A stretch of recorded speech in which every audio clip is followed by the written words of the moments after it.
O Senhor esteja convosco. Proclamação do Evangelho de Jesus Cristo segundo Lucas. Naquele tempo, algumas pessoas comentavam a respeito do templo, que era enfeitado com belas pedras e com ofertas votivas. Jesus disse: Vós admirais essas coisas?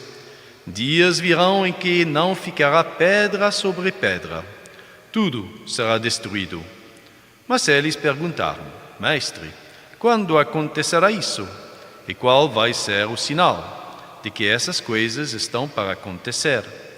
Jesus respondeu: Cuidado para não serdes enganados, porque muitos virão em meu nome, dizendo: Sou eu. E ainda o tempo está próximo. Não sigais essa gente. Quando ouvirdes falar de guerras e revoluções, não fiqueis apavorados. É preciso que essas coisas aconteçam primeiro, mas não será logo o fim. E Jesus continuou: Um povo se levantará contra outro povo. Um país atacará outro país. Haverá grandes terremotos, fomes e pestes. Em muitos lugares acontecerão coisas pavorosas e grandes sinais serão vistos no céu. Palavra da salvação. Ave Maria, cheia de graça, o Senhor é convosco. Bendita sois vós entre as mulheres e bendito é o fruto do vosso ventre, Jesus.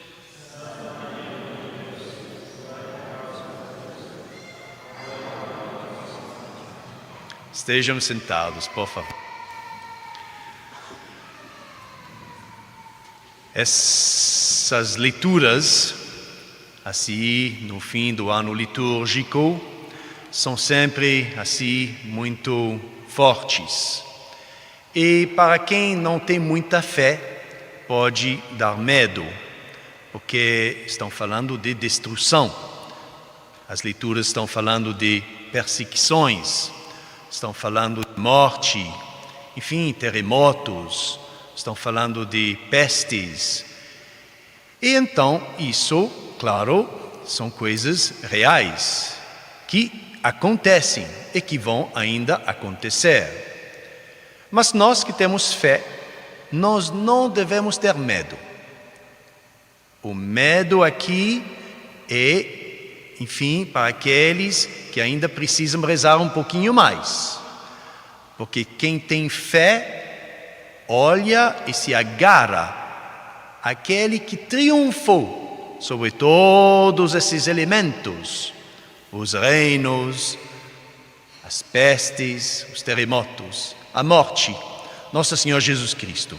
Ele triunfou sobre tudo isso, ele curou, ele ajudou, ele, enfim, ele reconstruiu,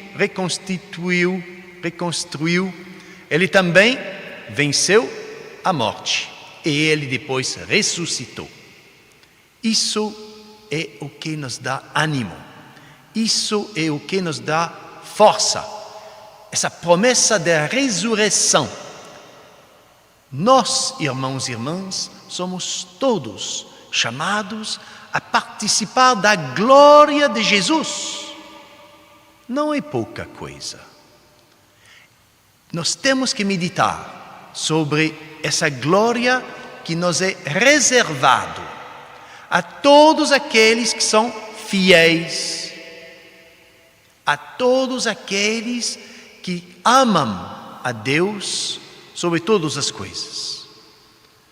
Nós vamos ser glorificados. E o único modo de entrar no céu, para quem quer entrar no céu, tem que ser glorificado. Então, vamos meditar sobre essa glória da nossa ressurreição. Quando nós fomos batizados, nós fomos exorcizados do demônio e da sua potência sobre nós. Todos aqui fomos exorcizados no nosso batismo, de modo que o demônio não tem mais garra sobre nós. e nós fomos santificados pelo sacramento das águas salvíficas de Deus, pelo batismo. Nós temos então que renovar as nossas promessas de batismo, sempre. Nunca nos esquecer que nós somos filhos, filhas de Deus. Então nós somos chamados a triunfar sobre esse mundo, junto com Ele, junto com nosso Senhor. Isso deve nos dar ânimo, coragem, de modo a nunca ter medo diante, enfim, das tragédias de hoje, as guerras. A primeira leitura, a leitura do profeta Daniel, que vai e revela, enfim, interpreta os sonhos do grande rei Nabucodonosor. O profeta Daniel vai e explica para o rei Nabucodonosor que tem dois tipos de reinos no mundo. Tem o reino tipo de ouro, de prata, de ferro, de barro. São reinos que são sempre sujeitos à destruição. Porque são reinos desse mundo. São reinos feitos pelos homens.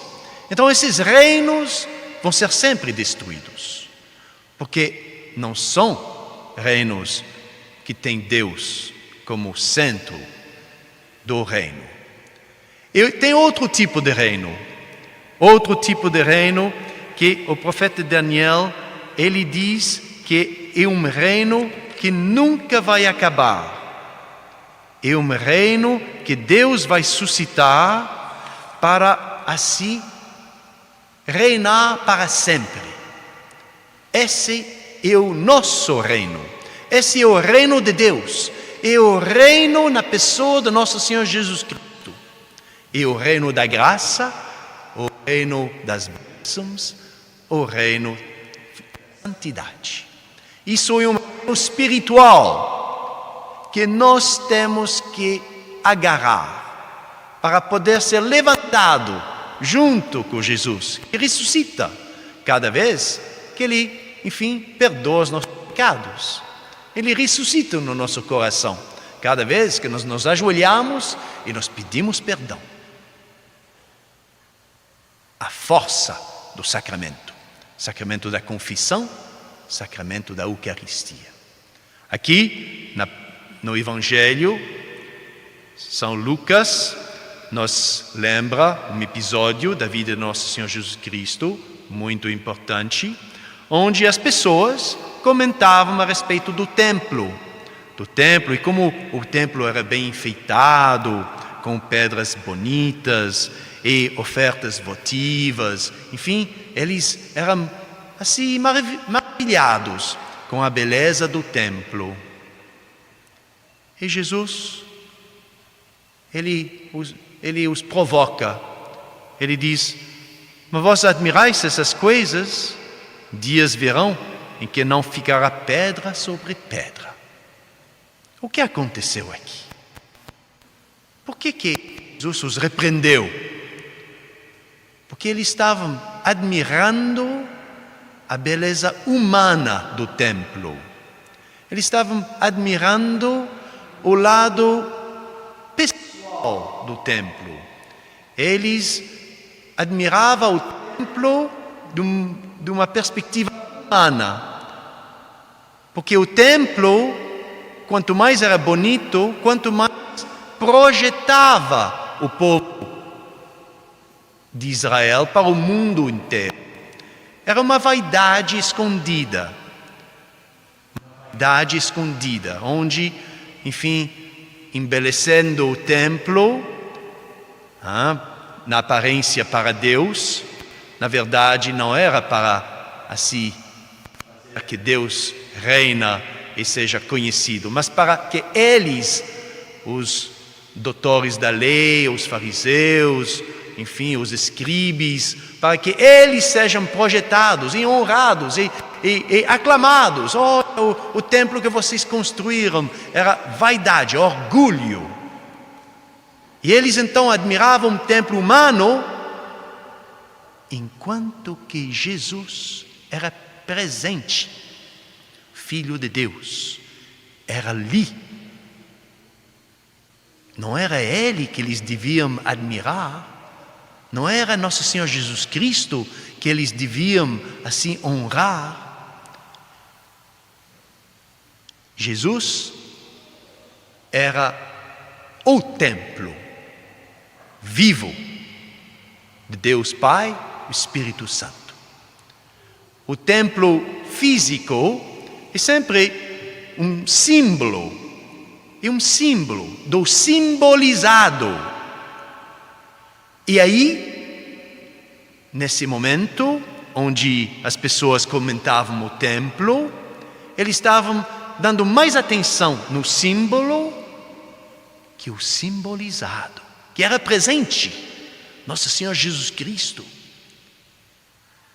E isso era um sinal da destruição deles. Porque eles estavam se colocando assim, se abaixando no materialismo, no naturalismo daquela época. E nós, hoje, somos materialistas, somos naturalistas, ou somos assim, de Cristo, somos de Nosso Senhor Jesus Cristo, do simbolizado, ou nos abraçamos sempre e só os símbolos. Os símbolos são passageiros, e o simbolizado que nós temos que amar. E onde se encontra o simbolizado? No tabernáculo, na Sagrada Eucaristia, nos sacramentos. Nós não podemos nunca banalizar o simbolizado que se encontra no sacramento da Eucaristia, no sacramento da confissão. Vamos honrar, sim, Jesus na Eucaristia. Vamos colocar Ele sempre no centro das nossas vidas. E vamos enfeitar, isso sim, os nossos templos, mas nunca esquecer o Rei do templo, Cristo Eucarístico. Para não ser destruído, para não acabar, vamos colocar ordem nas nossas vidas espirituais, colocando sempre Deus no primeiro posto e num posto assim onde nós somos sempre fiéis a Ele. Nós temos que amar e rezar a Ele com integridade, sem falsidade, sem hipocrisia. Vamos então percorrer esses últimos dias desse ano litúrgico, dessas leituras escatológicas que nos falam dos últimos tempos. Vamos então meditar para que isso nos ajude a melhor nos sobrenaturalizar diante das coisas, para poder assim sempre escolher o simbolizado e nunca colocar o símbolo na frente de Jesus Cristo. Louvado seja nosso Senhor Jesus Cristo.